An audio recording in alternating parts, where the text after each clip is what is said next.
बहुत समय पहले की बात है। एक छोटे से गांव के लोग अपने राजा के अधीन रहते थे। राजा न्यायप्रिय था, लेकिन थोड़ा घमंडी भी। उसे लगता था कि उसकी ताकत और महल ही सबसे बड़े हैं। एक दिन राजा ने सोचा, गांव वाले बिना मेरी सेना और सोने के क्या कर सकते हैं। मुझे साबित करना होगा कि उनके बिना भी मैं सब कुछ कर सकता हूँ। राजा ने आदेश दिया कि सभी गांव वाले 3 दिन तक उसके लिए कोई काम नहीं करेंगे। लोग चुपचाप मान गए। पहला दिन आया। राजा ने सोचा, मैं तो अकेले भी राज कर सकता हूँ।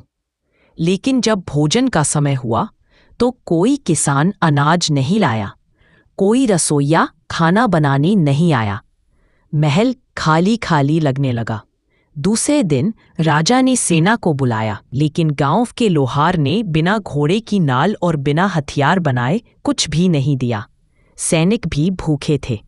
तीसरे दिन राजा समझ गया कि उसके बिना गांव वाले तो जी सकते हैं, लेकिन गांव वालों के बिना वह एक दिन भी नहीं टिक सकता।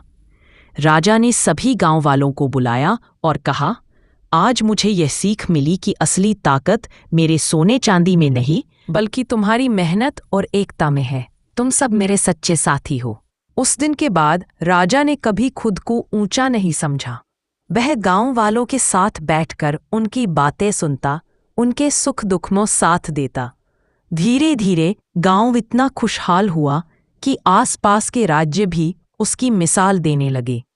अब इस कहानी का संदेश, एक राजा अकेला कुछ नहीं होता। असली शक्ति उसकी प्रजा और उनकी एकता में होती है।